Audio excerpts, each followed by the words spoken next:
정치권 관심 뉴스 짚어보는 포커스 나이트 시간입니다. 네, 오늘은 박원석 전 정의당 의원, 최수용 정치평론가와 함께하겠습니다. 두 분 어서 오십시오. 안녕하십니까. 대통령 선거가 이제 48일 앞으로 다가왔습니다.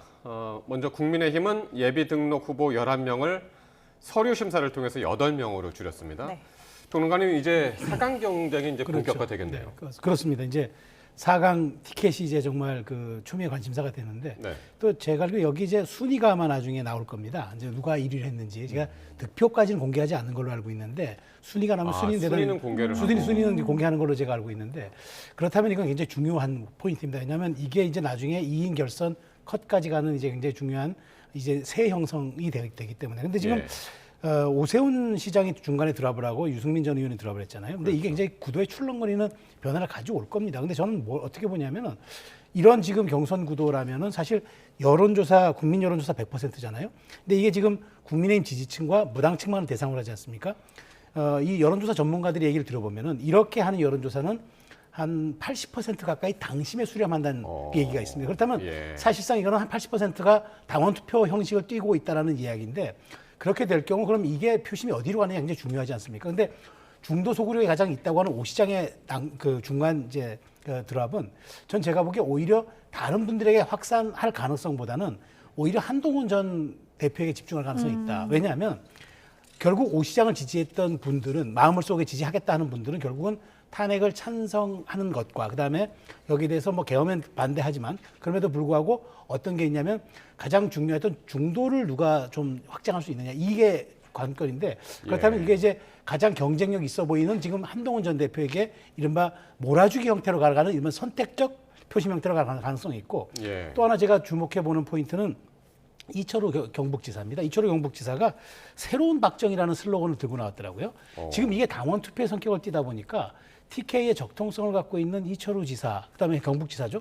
이분이 이제 말하자면 박근혜 전 대통령의 아버지 박정희 대통령을 소환하면서 당원 투표에 가까운 이런 부분을 잘 소구한다면은 TK 주류적통에서의 또 지지를 기대해 볼 수 있어서 저는 이철우 경북지사가 얼마큼 선전하느냐 여부에 따라서 4강 판도가 좀 출렁거릴 거라고 예측합니다. 조금 전에 보여주셨던 우리 그래픽을 다시 한번 봤으면 좋겠는데요. 그러니까 대체적으로 이 8명의 진출자 중에서 3강 2중 3약 보통 이렇게들 나누던데 지금 김문수 그리고 한동훈, 홍준표 이렇게 3강, 그리고 나경원, 안철수 2중 그리고 나머지 세 분이 3약 이렇게들 분석을 하더라고요. 그렇죠. 사실은 김문수, 한동훈, 홍준표 세 분은 결정이 됐다고 봐야 될 것 같고요. 여론조사 결과도 뭐 거의 일관된 그런 흐름을 보이고 있습니다. 다만 이제 오세훈 시장, 유승민 의원이 빠진 자리에 누가 들어갈 거냐, 이 경쟁인 것 같아요. 근데 이제 룰이 이게 이제 당원과 그다음에 무당층 100% 여론조사지 않습니까? 앞서 이제 최수영 평론가께서도 그렇게 되면 이제 당원 80% 정도의 결과를 수렴한다. 이제 그럴 가능성이 있죠. 그렇게 되면은 이제 인지도가 중요합니다. 근데 아무래도 국민의힘의 당원과 지지층 사이의 인지도는 나경원 의원이 다른 후보들에 비해서 앞서 있다고 보는 게 타당할 것 같아요. 워낙에 이제 저 당에서 오래 정치를 했기 때문에 그에 반해서 이제 유승민, 오세훈 두 분이 빠진 그러니까 두 분의 표를 누가 가져가느냐, 누가 흡수하느냐, 이 경쟁도 또 한편으로 있거든요. 그 경쟁에서는 안철수 후보가 나경원 후보에 비해서는 상대적으로 탄핵에 찬성하는 입장이 분명했기 때문에 조금 더 유리하지 않겠냐. 그래서 이제 두 분의 경쟁을 많이 점칩니다. 근데 아무래도 이게 이제 당심 위주로 그 여론조사 결과가 나타나고 반영이 된다면 나경원 후보가 조금은 더 유리할 수 있을 것 같아요. 근데 최근에 보면 이제 후보들 간의 캠페인을 전 유익 있게 이렇게 비교를 하는데 나경원 후보가 얼마 전에 드럼통에 들어가가지고 뭐 그런 퍼포먼스를 했는데 글쎄요, 그게 강성 지지층들한테는 어떻게 비쳤을지는 모르겠지만은 일반 국민들이나 일반 여론에서 그렇게 좋은 평가를 못 받고 있거든요. 대선 후보가 하는 퍼포먼스 치고는 너무 지나치게 어떻게 보면 좀 거칠다 이런 평가를 받고 있어요. 그에 반해서 안철수 후보 같은 경우에는 최근 잇따라서 이제 AI 관련된 공약을 발표하면서 이재명 그 대표의 AI 관련된 공약과 비교하는 이제 그런 식의 메시지를 내고 있거든요. 그래서 안철수 후보가 특히 당심 차원에서 나경원 후보에게 인지도에서 뒤져 있는 건 맞지만 최근의 퍼포먼스는 더 낫다. 그런 면에서 두 분 중에 어느 분이 될지 좀 단언키 어려운데 아마 두 분은 경쟁인 것만은 분명한 것 같습니다. 그렇군요. 네, 4강 진출에 티켓 하나를 놓고 또 경쟁이 좀 치열합니다. 대선 유력 주자 중에 한 명이었던 오세훈 서울시장이 불출마를 선언하고 국민의힘에서는 이른바 오심 확보 경쟁도 치열한데요. 관련 발언 듣고 오시죠. 오세훈 시장이 그 USB도 줬다고 하던데 그 내용 보셨습니까? 약자와의 동행은 그건 우리가 동의하는 거고 서민 자제들을 위한 교육 정책은 그건 더더욱 동의하는 거고. 서울시의 이런 훌륭한 정책을 오늘 배울 수 있는 좋은 기회가 되어서 저도 매우 안심이 됩니다. 약자와의 동행은 아버지의 마음의 보수가 아니라 어머니의 마음을 강조한 것이고 그래서 저 나경원 대통령이 할 수 있는 것, 진심을 담아서 할 수 있는 것 아닌가. 오세훈 시장님 가장 첫 말씀은 저와 정치적 스탠스가 가장 비슷하다 그 말씀을 하셨습니다. 아마도 중도 확장성에 대해서 말씀을 하시는 것 같습니다. 네, 이렇게 오세훈 시장의 손을 좀 계속 잡으려고 하는 이 구애를 계속 하는 이유가 이제 중도층 표심 공략에 공을 들이는 모습인 거잖아요. 오세훈 시장의 표심을 누가 흡수할지 어떻게 보세요? 그러니까 이제 결국 그 이 대선이라는 거는 이게 제가 늘 말씀드리지만 경선은 정말 그 말하자면 참여자들, 그러니까 경선은 지지자들의 최대 참여가 관건이지만 대선 본선은 관전자들의 최대 동원이 그건 또 관전 포인트이기 때문에 어쩔 수 없이 중도의 바다를 건너야 합니다. 그 바다를 건너지 못하고는 대권에 갈 수는 없습니다. 이건 우리 뭐 불변의 법칙입니다. 이제까지 중도라는 분들이 처음서부터 김대중을 지지했고 김영삼을 지지했고 다 이렇게 해서 대통령을 만든 분들입니다. 그러니까 양쪽 진영 정치가 우리가 있기 때문에 현실이기 때문에 그런 측면에서 오 시장의 이제 낙마를 굉장히 좀 아쉬워하고 그 다음에 여기에 대해서 이제 갖고 있는 경쟁력에 대해서 그걸 내가 끌어안고 가겠다라고 얘기를 하는데 이거 사실 말로만 되는 건 아니거든요. 지금 사실 당내 지금 경선 과정을 보면 오심이 중심이 된 그런 지금 약간 그런 지금 상황인데 네. 저는 그렇다고 하더라도 오 시장의 표가 그러면 기계적으로 내가 줄 테니까 20%씩 나눠 가지십시오. 할 수 없는 것 아닙니까? 민심을 이게 사오는 행위이기 때문에 예. 민심을 가져오는 행위이기 때문에 그렇기 때문에 저는 민심이 이걸 전략적으로 판단할 수 있다고 보는 거예요. 이렇게 분산되느니 차라리 가장 오 시장과 가까운 사람에게 전략적 지지를 보내주자라고 했을 경우에 저는 한동훈 전 대표가 유리할 가능성이 가장 있어 보이고 그러지 않고 그냥 분산이 된다면 이게 의미 없어지죠. 왜냐하면 전부 나눠갖기 형태가 되니까. 그러나 네. 오 시장의 정치 지향점은 뚜렷하게 중도 성향이었고 외연 확장에 방점이 찍혀 있었기 때문에 예. 그런 점이라면 저는 가장 큰 수혜자는 사실상 한동훈 전 대표가 전 냉정하게 보면 가져갈 가능성이 높아요. 그래서일까요? 한동훈 전 대표는 오 시장과 어제 오늘 만나질 않았거든요. 네. 나머지 후보들은 이제 전부 이제 오 시장 구애를 하는 찾아갔었고. 거죠. 네. 그러니까 한동훈 전 대표 입장에선 오 시장과 지지층이 거의 겹치는 상황이에요. 예. 굳이 그렇다면 이렇게 만나서 시너지를 낼 이유가 없는 거죠. 오히려 독자 행보를 하면서 본인의 전략적 차별화를 꾀하는 게 선거 캠페인에 경선 캠페인에 도움이 됐다. 저는 그렇게 사실 판단하고 있습니다. 예.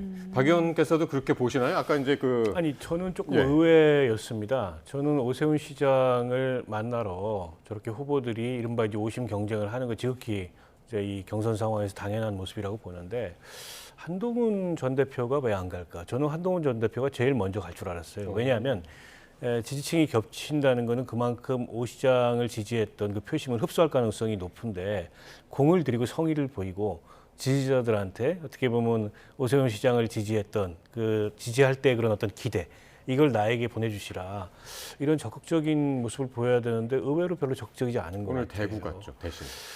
물론 이제 뭐 앞으로도 이제 오 시장하고 만날 기회가 있을 수 있겠죠. 조율 중이라고 이제. 근데 다른 그러네요. 후보들처럼 저렇게 우 몰려가서 그 줄 서는 듯한 모습을 보이는 것보다는 좀 차별화된 형태의 만남을 갖겠다. 근데 이런 전략적인 보관이 있을 수도 있어요.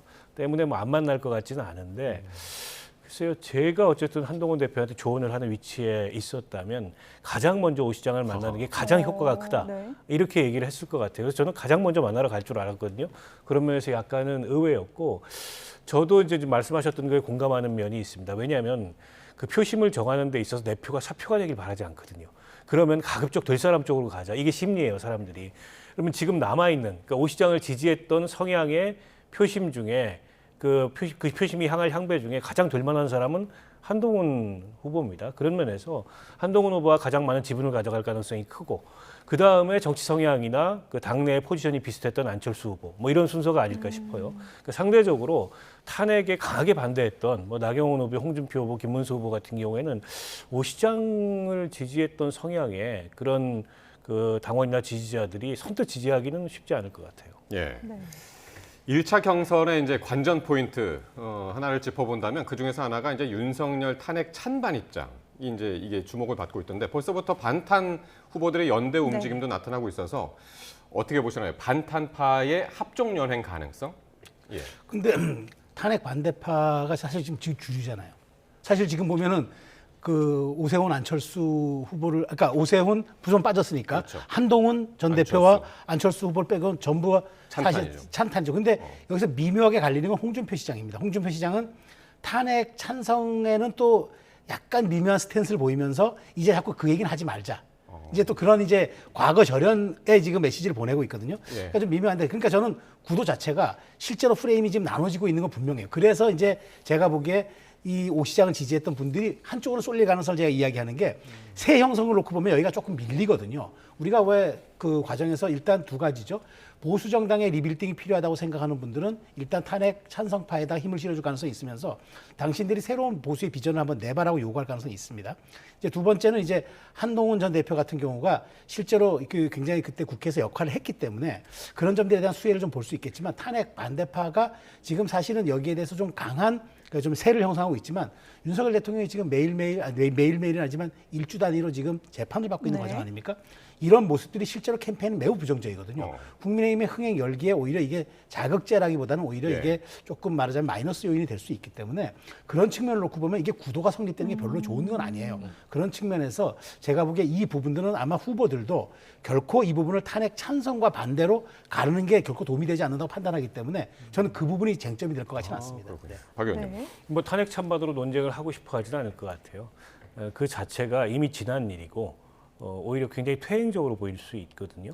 그래서 탄핵에 반대했던 후보들이라 할지라도 지금 뚜렷한 탄핵 반대 입장에서 탄핵 찬성하는 후보와 그걸 가지고 논란을 벌이고 싶지는 않아 할 거다. 그런데다가 윤석열 대통령이 이제 관저에서 퇴거하면서 그 사저에 도착해서 했던 메시지, 뭐 이기고 돌아왔다, 5년 하나 3년 하나 갔다. 이게 사실은 그 국민의힘 지지층이 보기에도 뭐랄까요, 좀 왜 저런 얘기를 할까라는 정도로 굉장히 어떻게 보면 국민의힘 지금 경선 상황에는 도움이 안 되는 그런 발언입니다. 때문에 기존에 이제 탄핵에 반대했던 홍준표 후보 같은 경우에도 꽤 거리를 두는 이제 그런 메시지를 내고 있고 또 유정복 그 인천시장 같은 경우에도 윤 대통령이 거취에 대해서 좀 결단을 해줬으면 좋겠다. 이런 메시지를 내고 있어요. 그만큼 부담이 되고 있다는 거예요. 그런데다가 경선 끝나면 바로 본선인데 본선 가면 더더욱 그럴 수밖에 없습니다. 탈당 얘기가 이제는 자연스럽게 나올 거고 더 나아가서는 출당시켜야 된다. 이런 목소리가 커질 가능성이 높아요. 때문에 이 반탄파의 입지가 그렇게 이 파면이 된 이후에 탄핵이 인용된 이후에는 넓지 않습니다. 네. 때문에 가급적 그 얘기를 좀 안 하고 싶어 할 가능성이 있고 그러나 1차 관문이 끝난 이후에 탈락한 후보들 같은 경우에는 아마 탄핵 찬반으로 나뉘어 가지고 서로 합종 연행이 이루어질 가능성은 있죠. 오히려 1차 컷오프가 좀 끝난 후에 그렇죠. 네. 김문수, 나경원 후보도요. 뭐 연금 계약 집회 때도 그렇고 또 이 청년들 만나서 햄버거 회동도 같이 했었는데 처음에는 이제 윤 전 대통령이 이제 뭐 출마 권유했다 이런 사실 또 밝히기도 했었지만 확실히 요즘 또 이야기하는 것들을 보면 약간 거리를 두는 것처럼 좀 느껴집니다. 미래는 그러니까 우리가 총선은 회고용 투표 혹은 이제 징벌용 투표라고 해요. 왜냐하면 여당의 실정이라든가 여당의 정책, 여당의 성과를 이제 우리가 그 국민들이 이제 표로 심판하는 행위니까. 근데 대선은 약간 징벌적 투표 형태도 있어요. 왜냐하면 이게 여당에서 야당으로 가는 이제 정권 교체냐 정권 연장이냐 이 부분이 있어서 약간 그런 속성이 있긴 하지만 그럼에도 불구하고 이게 우리가 전망형 투표 혹은 비전형 투표라고 합니다. 왜냐하면 내 삶을 5년을 더 맡길 수 있느냐, 이 국가를 5년을 더 운영할 수 있느냐. 더더군다나 지금은 대통령이 임기를 다 마치지 못하고 중도에 낙마한 지금 그런 선거입니다. 이런 선거에서 굉장히 중요한 지점은 뭐냐면 지금 이걸 가지고 논쟁할 시간이 없다는 거예요. 이걸 가지고 얘기를 꺼내는 순간 조지 레이코프가 얘기했나요? 코끼리를 생각하지 말라는 그 얘기처럼 이게 코끼리만 생각나는 겁니다. 자, 그러면은 어떻게 하든 저는 이 부분은 넘어가야 돼요. 정말 이걸 구렁이 담 넘어가듯이 넘어갔으면 좋겠지만 이게 현실은 또 그렇지 않기 때문에 저는 결국에는 지금 4인 컷이 지나고 결선 투표에 갈 단계가 되면 TV 토론 과정을 통해서 이 문제를 서로에게 물을 것 같습니다. TV 토론 되면은 이 문제를 우리가 어떻게 직면하고 어떻게 대처하느냐가 후보 간의 논쟁과 공박이 이루어지면서 예. 이 문제에 대한 저는 어느 정도 정리가 될 거라고 봅니다. 그런 측면에서 이제 4인에서 2인으로 넘어가는 과정이 저는 국민의힘의 정체성과 윤 전 대통령의 거리두기 여부가 핵심 사안으로 떠오를 가능성이 높습니다. 네, 알겠습니다. 자, 이런 가운데 국민의힘 안에서는 뭐 여전히 한덕수 차출론이 계속되고 있는데 오늘 이 한대행 추대에 앞장섰던 박수영 의원이요 김문수 캠프에 합류를 했습니다. 그러면서 김문수 후보를 1등을 만들어서 그 가교 역할을 담당하겠다. 굉장히 노골적으로 이제 강조를 하고 들어갔단 말이에요. 단일화 가능성 어떻게 보시나요, 나중에? 글쎄요, 그 권성동 원내대표가 당분간 어쨌든 한대행 얘기를 좀 당에서 꺼내지 말자라는 취지로 언급을 했음에도 불구하고 저 얘기가 계속 나오는 게 국민의힘의 지금 경선 상황에는 전략적으로 도움이 안 됩니다. 결국 국민의힘 후보들을 굉장히 왜소하게 만들고 국민의힘 경선이 예선 같은 느낌이잖아요. 거기서 1등 해도 그 다음 단계가 남아있다. 사실 오세훈 시장이 이제 중도에 갑작스럽게 그만둔 거나 또 유승민 의원 불출마가 꼭 그것만은 아니지만 영향을 좀 미쳤을 거라고 보고요. 최근 들어서 이렇게 그 한덕수 총리로 관심이 집중되면서 여론조사 흐름에서도 한덕수 총리가 국민의힘의 지금 경선 후보 모두를 밀어내고 보수층에서 가장 많은 지지를 받는 걸로 나오고 있거든요. 네. 그런데 한덕수 총리하고 단일화를 궁극적으로 염두에 둔다 하더라도 아직 본인이 출마할지가 여전히 불확실한 면이 있고 네. 또 출마한다고 했을 때 과연 이 본선에 갔을 때 지금 윤석열 정부 3년 내내 이 사실상 2인자였고 또 내란 동조 혐의에서 자유롭지 않은 한 총리가 나가는 게 과연 이게 보수층한테 전략적으로 도움이 되느냐. 그게 이제 미지수다. 이런 평가도 있거든요. 근데 그런데 반해서 지금 국민의힘 당내의 일부는 너무 여기에 매달리고 있는 게 아닌가. 우선은 자기 후보를 튼튼하게 세우고 나서 그리고 나서 연합정 차원에서 뭐 한덕수 총리든 아니면 다른 어떤 후보든 연대하는 걸 검토를 해야 되는데 자체 후보를 선출하기도 전에 밖에서 어쨌든 후보를 세우는데도 관심이 많다면 그래서 일종의 이제 해당형이 아니냐 이런 평가까지 나오는 거 아니겠어요? 네. 저거는 성사 가능성 여부를 떠나서 지금 국민의힘의 이 본선 전략으로서는 전혀 도움이 안 되는 그런 모습을 보이고 있다고 생각합니다. 네, 뭐 추대론도 나오지만 대권 주자들의 견제도 동시에 터져 나오고 있는 상황인데요. 한대행은 뭐 오늘도 좀 침묵을 했습니다. 오히려 대정부 질문도 건너뛰고 호남 출신이잖아요. 광주도 갔어요. 어떻게 보세요? 최근에 지방 일정을 놓고 보면은 사실상 대선 행보의 행보를 보이는 건 사실이에요. 그러니까 이게 뭐 제가 명확하게 이게 대선 행보라고 얘기하는 건 아니지만 민생을 탐방하고 관세 전쟁에 따른 뭐 자동차 업계를 가고 이 지역 현안을 듣는다는 모양새를 취하지만 이건 분명한 일정 기획에 따른 행사입니다. 그런데 중요한 건 한대행이 이런 과정을 통해서 사실상 지금 몸집도 불리고 에너지도 키우고 있는 건 사실입니다. 자, 근데 말씀해 주셨다시피 한대행이 충분히 국민의힘 경선에 참여할 수 있는 기회는 있었어요. 이미 일주일 전부터 출마론이 나왔으니까. 예. 그런데 이걸 피해서 이제 경선에 참여하지 않습니다. 자, 근데 경선에서는 실제 끝났는데 경선에서 이제 제가 올림픽을 비유한다면 올림픽에서 이미 그 금메달 딴 사람이 이번에 올림픽에 참여하지 않은 세계 기록 보유자가 있다고 이 세계 기록 보유자와 올림픽 금메달리스트가 다시 한번 겨뤄서 해야 당신이 진정한 세계 챔피언이라고 얘기하면 그건 동의가 쉽겠습니까? 제가 지금 쉽게 비유를 들었던 건데 그렇기 때문에 제가 보기에는 자강론이 우선했어야 된다. 지금 뭐 박 의원님 지적이 굉장히 뼈아픈 것은 자강론이 우선된 다음에 단일화가 전략적 단일화가 되기 위해서는 전제 조건이 하나 있습니다. 그러니까 이쪽에서 원래 있었던 팀에서 있었던 후보와 이쪽에서 단일화를 하려는 후보가 지지율이 엇비슷하거나 사실 상위에 있어야 돼요. 예. 2002년도 노무현 정몽준 단일화 모델이 그랬습니다. 그런 것과 이쪽과 이쪽의 지지층이 겹치지 않는 상이함이 있어야 됩니다. 그러면서 겹쳐서 단일화가 됐을 때 지지층의 70%가 이동하는 이른바 화학적 결합이 있어야만 이걸 우리가 전략적 단일화라고 하고 승리에 가까이 가는 요인이 됩니다.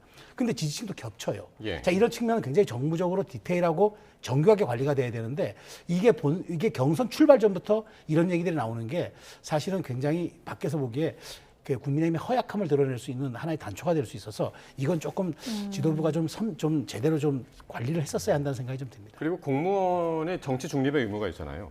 그래서 지금 뭐 여기서 만약에 내가 경선 나가겠다 아니면 나중에라도 뭐 그런 어떤 식으로라도 의지를 밝히는 순간 총리직을 사퇴해야 되는 건 아닌가요? 그러니까 한덕수 총리가 최근에 이제 행보가 사실상의 대선 행보를 하고 있다. 이제 이런 평가가 있지 않습니까? 네. 굉장히 부적절한 처신이죠. 본인도 피선거권이 있기 때문에 출마운전할 수 있다고 봐요. 그러면 권한대행으로서 지위는 빨리 내려놔야 됩니다. 저거 도리가 아니고 지금 대통령 권한대행이 국정 책임자 역할도 수행하지만 지금 47일 남은 48일 남은 조기 대선의 공정한 관리자 역할을 해야 되는데 그런 분이 저렇게 출마 대상자로 거론이 되고 일부에서 추대론이 일어나고 근데 본인은 그에 대해서 선을 긋거나 경계하는 게 아니고 즐기는 듯한 모습을 보이고 있단 말이죠. 이게 이제 정치적 중립성에도 위배될 뿐더러 저분이 이제 평생 공무원을 해 오셨지 않습니까? 그 직업윤리 차원에서도 맞지 않는 거예요. 그래서 저는 지금 출마 의사가 있다면 지금이라도 빨리 직을 내려놓으시고 만약 본인이 출마 의사가 없다면 분명하게 선을 그어야 됩니다. 근데 여론조사에 계속 등장하고 일각에서 추대론이 나오고 그런데 국회 대정부질의도 출석을 안 하면서 지방의 뭐 산업 현장을 방문하고 이게 다 대선 행보로 보이거든요. 그래서 오얏나무 밑에서 각근을 매지 말라 그랬는데 한덕수 총리 최근의 행보는 일부러 각근을 찾아가지고 매는 것 같아요. 예. 그렇다면 빨리 직을 그만둬야지 본인이 평생 그 공무원을 해왔던 그 직업 윤리 차원에 봤을 때도 굉장히 부적절한 처신을 하고 있다. 예. 그렇게 생각합니다. 예. 네. 다만 이 점은 하나 있어요. 그러니까 지금 이게 한덕수 총리, 그러니까 대행에 대한 출마론 이 언급 자체가 사실은 뭐 적절하냐 부적절하냐는 정치적으로 논쟁이 있는 사안입니다. 그런데 저는 이게 구 여권의 절박함이라고 봐요. 그러니까 이렇게라도 하지 않으면 이 구도를 타개할 수가 없다. 그러니까 예. 기본적으로 판을 대선이 불리할 때는 판을 흔들어야 합니다. 큰 스윙하는 전략이 나와야 되는데 그 스윙 전략이 사실은 한덕수 대행이 맞는 건데 네. 이것을 저는 제가 일부 동의하지만 그럼에도 불구하고 이건 굉장히 정교하게 관리하지 않으면은 이게 오히려 사실 당의 어떤 내분을 부추길 수 있는 사안이기 때문에 저는 이 부분에 대해서 한덕수 대행도 이걸 제가 보기에 1, 2주 더 이상 가면 안 됩니다. 어떤 식으로든 조기 결정을 할 필요는 있다고 보여집니다. 어쨌든 이게 6월 3일 조기 대선 일이고 그 만약에 이제 그 나오려면은 한 달 전인 5월 4일인가요? 4일까지는 이제 사퇴 여부를 이제 결정을 해야 되는데 이 부분은 어떻게 보시는지 궁금하네요. 그러니까 오늘 헌법재판소가 헌법재판관 지명 가처분 신청을 인용을 했잖아요. 네. 더 이상 이제 진행 못 하게 되는 거죠. 그리고 미국과의 관세 협상도 지금 계속 진행이 되고 있고 이 결과가 앞으로 한덕수 대행이 대통령 후보로 출마할 가능성과의 어떤 변수가 될 수 있을까? 어떻게 보시나요? 글쎄 저는 굉장히 지금 한덕수 총리가 위험한 행동을 하고 있다고 생각하는데요. 헌재에 의해서 뭐 제동이 걸리긴 했지만 대통령 권한대행이 소극적인 권한 행사, 현상 유지 차원에 여기에 그쳐야 되는데 사실상 대통령의 권한, 고유 권한인 인사권을 행사하려다 제동이 걸리는 거거든요. 어떻게 보면 일부러 도발적으로 그걸 임명함으로써 이제 보수층의 시선을 일거에 잡으려고 했던 거 아니냐. 내지는 사실상 윤석열 대통령이 정해놓은 인사를 실행함으로 인해서 본인이 이제 이후의 정치 행보에 디딤돌을 삼으려고 했던 거 아니냐. 이런 비판을 받기에 저는 충분한 그런 행보였다고 보고요. 관세 협상도 마찬가지입니다. 그러니까 지금 미국이 이제 우선 협상 대상국으로 지정을 했기 때문에 우리가 협상을 아예 회피할 수는 없어요. 그러나 가급적 미뤄야 됩니다. 왜냐하면 48일 남은 대행 체제가 장기적 국익에 어떤 영향을 미칠지도 모르는 이 관세 협상을 함부로 하면 안 돼요. 그런데다가 지금 트럼프 대통령의 협상 전략은 그야말로 이 모든 한미 간의 현안을 이 테이블로 갖고 와서 한 번에 협상을 하겠다는 거거든요. 포괄적인 딜을 하겠다는 건데 때문에 거기에 어떤 그 의도가 도사리고 있는지조차 지금 우리가 파악을 못 하고 있어요.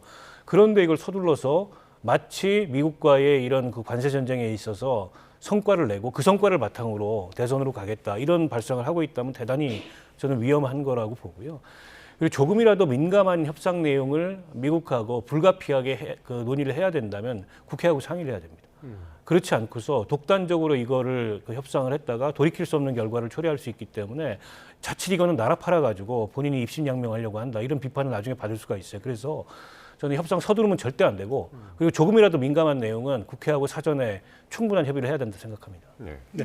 뭐 국회 동의를 받는 관세 전쟁에서 우리의 입장과 미국의 협상 카드에 대해서 국회 중요한 부분은 국회 동의를 받아야죠. 왜냐하면 지금 대행의 신분이기 때문에 본인이 판단해서 추진해도 선출직 권력이 아니라는 비판을 받을 수 있고 또 국회 동의를 받는다면 그 자체로 탄탄한 또 국민 여론을 등에 업고 협상 테이블에도 임할 수 있으니까 좋은 건데 저는 이번에 그 헌법재판관에 대해서 그 인용 결정 내리는 건 사실 좀 이해하기 어려운 측면이 대통령 권한 대행으로서 적법한 행사를 했냐는 법률적 논란이 있을 수 있으나 이번에 국회의장이라든가 민변 변호사가 낸 거는 사실은 청구인의 자격이 없는 거거든요. 그렇다면 저는 이 부분을 왜 그 나중에 이것으로 인한 그 상실감이 더 크다고 이제 이렇게 말하자면은 지금 인용을 냈는데 저는 본안 판단을 좀 기다려 봐야 된다고 생각합니다. 왜냐하면 지금 우리 헌법에 대통령은 국가의 독립 영토의 보존 국가의 계속성과 헌법을 수호할 책무를 진다고 했는데 이건 마찬가지로 대행에게도 적용되는 거란 말이에요. 근데 본인으로서 본인의 정당한 권한을 행사했는데 그 부분에 대해서는 저는 본안 판단까지 가봐야 될 문제인데 이걸 가지고 정부의 자격이 없는 국회의장과 민변 변호사가 했다고 이걸 그냥 그대로 가처분을 인용해 버린다는 거. 그래서 저는 일단은 본안 판단이 저는 대통령 선거 이후로 가면은 예. 차기 대통령이 지명하게 되는 것 아닙니까? 예. 저는 그래서 빨리 이 부분은 좀 헌재가 본안 판단을 좀 결정해 줄 필요가 있다고 봅니다. 그래서 이제 헌재도 오늘 뭐 권한이 있다 없다 그 얘기를 한 것은 아니고 아니죠. 있는지 없는지 네. 그 단정할 수 없기 때문에 본안 판단으로 가겠다는 가처분을 거예요. 받아들였다. 네, 네. 이제 그렇게 이제 그런 취지였죠. 네, 네, 취지였는데 네. 저는 그게 조금 이해가 안 된다는 거죠. 네. 예. 네, 헌법재판소는 뭐 당분간 7인 체제로 이어갈 것으로 보입니다. 민주당 이야기를 좀 해보면요. 이제 오늘부터 나흘간 충청권에 온라인 투표를 진행하면서 본격적인 경선 레이스가 시작됐는데요. 이재명, 김경수, 김동연 세 후보입니다. 공명선거 실천 서약식을 통해서 오늘 이제 처음 한 자리에 모였는데 여기는 이제 분위기가 좀 한 목소리로 단합을 강조하는 그런 분위기였어요. 어떻게 보셨습니까? 그러니까 이재명 전 대표가 워낙에 앞서 있기 때문에 이 경선이 뭔가 이렇게 흥미진진한 경선이 될 것 같지는 않아요. 결과가 어느 정도 보이는. 중간에 이제 경선 룰로 인해서 또 김두관 후보 같은 분이 중도 포기하는 약간의 진통도 있었습니다만 사실상 어떤 룰로 해도 결과는 다 예상되는 거여서 후보들이 경선 과정에서 어떤 이슈로 어떤 차별성을 보일지 좀 지켜봐야 되겠습니다만은 네. 크게 이제 과거 2017년도에 그 조기 대선 경선 때 당시에 문재인 대세론이 그때도 있었습니다. 네. 그러나 이제 안희정, 뭐 이재명 이런 후보들이 각자 나름의 어떤 고유한 색깔과 비전을 가지고서 굉장히 치열한 경선을 치렀거든요. 그때에 비하면 워낙 대세론이 이제 압도적이다 보니까 경선 자체가 그렇게 흥미진진한 것 같지는 않아요. 예. 그러나 이제 후보들 간에 저마다 조금씩 차별화를 기하기 위해서 오늘 김경수 후보 같은 경우에는 뭐 증세론을 들고 나오기도 했고 또 김동연 후보 같은 경우에는 임기 단축을 전제로 한 개헌 이런 걸 이제 차별화된 포인트로 들고 나오고 있습니다. 그래서 국민의힘 경선하고는 조금 양상이 다르게 진행될 것 같고 아무래도 비전이나 정책이나 이런 걸 둘러싼 이제 경쟁이 위주가 되지 않을까 싶고요. 예.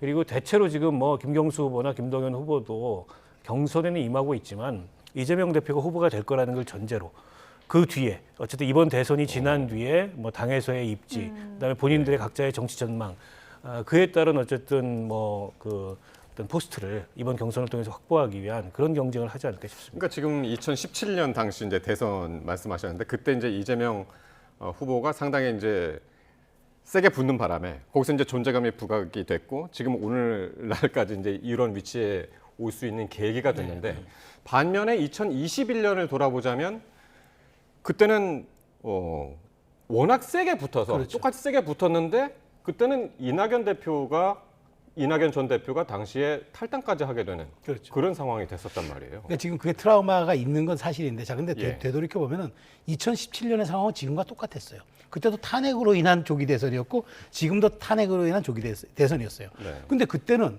완전 국민 경선제를 했어요. 그래서 안희정, 이재명 후보가 당시 20%가 넘는 정말 말하자면 돌풍을 일으키면서 정치적 존재감을 지방의 변방에서 그냥 중앙으로 일거에 진입한 거예요. 지금도 똑같은 상황인데 그렇게 안 하잖아요. 그러니까 저는 이게 어디까지 따지고 보면은 이재명 후보가 이번에는 좀 이재명을 위한 이재명의 이번에 경선 룰을 만들었다고 보는 겁니다. 그러니까 이 두 분도 근데 동의를 해버렸어요. 김동연, 김경수. 근데 왜 이랬을까? 김경수 전 지사는 착한 2등 하겠다. 지금 언론에서 많이 얘기하잖아요. 각도 안 세우고 차기를 도모하겠다는 건데 실제로 김동연 지사는 대안 2등을 노리는 겁니다. 자기는 포스트 이재명을 노리고 가는 거예요. 그렇기 때문에 이게 약간 결이 달라요. 그래서 각도 좀 세우잖아요. 그래서 저는 2등 경쟁이 흥미진진해 보이는데 어쨌든 사실은 조금 더 2017년 모델로 갔으면 조금 더 흥미진진하게 할 수 있었을 텐데 이렇게 하지 않은 이유는 이재명 대표의 그냥 조기 등극이 민주당의 안정성을 위해서나 여러 가지 정권 교체 쉬워 보이니까 민주당 주주가 그렇게 판단한 것 같은데 저는 어쨌든 이렇게 좀 산무 경쟁이 돼버렸다라고 생각합니다. 그러니까 지금 말씀하신 것처럼 김경수, 김동연 모두 포스트 이재명을 노릴 텐데 네. 그 방법론은 두 분이 다르단 말이에요. 지금 가는 길이. 네. 글쎄요, 뭐 큰 차이가 있는 것 같지는 않습니다. 그렇게 착한 보세요. 2등 경쟁이라는 측면에서는 예. 뭐 비슷한 것 같고요. 다만 서 있는 위치가 좀 다르죠. 이제 김동연 지사 같은 경우에는 아마도 이번 그 대선 경선에서 승리하지 못하면 내년에 한 번 더 경기지사직에 도전할 가능성이 높고요. 다만 이제 김경수 후보 같은 경우에는 뭐 길이 여러 가지가 있을 것 같아요. 과거에 이제 경남지사를 임기를 중도에 하차한 적이 있기 때문에 경남지사 도전 가능성도 있고 당권 도전 가능성도 있습니다. 그리고 궁극적인 목표는 뭐 두 분 다 차기일 텐데요.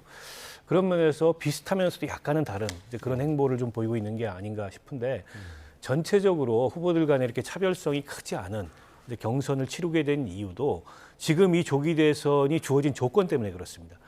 2017년도와는 다르게 같은 이제 대통령 탄핵이긴 하지만은 탄핵의 사유가 다르잖아요. 지금 뭐 비상계엄, 내란 그렇다 보니까는 내란 종식이 아직 안 됐다. 내란 종식을 위해서라도 당내에서부터 굳건한 단합이 필요하다. 근데 이런 어떤 그 당원이나 지지자들의 생각이 굳건해서 더더욱 후보들로 하여금 뭔가 치열한 경선 이런 거보다는 뭔가 이게 정책 경쟁 중심의 그런 시너지를 내는 경선을 치르겠다. 이런 분위기가 형성되어 있는 게 아닌가 싶습니다. 네. 국민의힘은 이제 4강 경쟁, 그리고 민주당은 착한 2등 경쟁, 이렇게 좀 정리를 해볼 수 있겠네요. 오늘 여기까지 듣겠습니다. 박원석 전 정의당 의원 그리고 최수영 정치평론가 함께했습니다. 두 분 고맙습니다.